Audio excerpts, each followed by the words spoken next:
Hello and welcome to electriciandublin.net. Today I want to show you how to hire a good electrician in Dublin. The only thing is, when you do hire one, are they genuine? Every now and then we need to get some form of tradesman in or other. An electrician is no different. Regardless, we need to take care not to get a dodgy, unskilled person in to do a job that will only end up turning out to be way more costly because of this electrician's incompetence. Therefore, you should make sure this doesn't happen to you. So your goal? Get it right first time and save yourself a lot of heartache later on. So now I want to help you find a decent electrician. They're in abundance, the good ones slightly less but still plentiful. There are still a few unsavoury so-called electrical experts out there too, so we're going to try and avoid those bad apples and find a good genuine electrician in Dublin. How? Word of mouth. Do any of your friends, family, work colleagues or neighbours know of a good Dublin electrician that they would use and recommend? Word of mouth is the best form of reassurance you can get. After all, the person referring someone to you has benefited from that electrician in the past and would use them again in the future. Licensed electricians.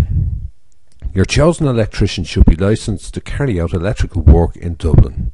So, when seeking an electrician, ask if they're licensed and registered, and if so, with whom. Experience. The job you have at hand requires a qualified electrician. It also requires experience with similar problems. Do they have experience with such problems? You're looking for an electrician that has some form of experience with the particular job you need doing at the time. Cheap versus more expensive. Cheap is not always the way to go. I know it appears that this will save you money. However, consider this. You get in an electrician to do a job because they were cheapest. They do the job, but later on it turns out to be a botched job, so you chase them up to get it fixed. A lot of the time you can't get them out, or maybe you can't even get them on the phone. You get tired of this, so you call in another electrician. They fix it up and you pay again for the same job. Cheap is only one aspect of it. It's not and never should be the main factor. Your gut. When talking to an electrician, feel your gut. What is it telling you? Do you feel this person is genuine? Or is it telling you something just seems to be off or not right in some way? Too many people ignore their feelings. And it's in situations of trust that your gut can be very helpful. If the person doesn't feel right to you, then they probably aren't. This doesn't mean that the person concerned aren't professional. It just means that they're not right for you at this time. Don't feel pressured into hiring them if it doesn't feel right.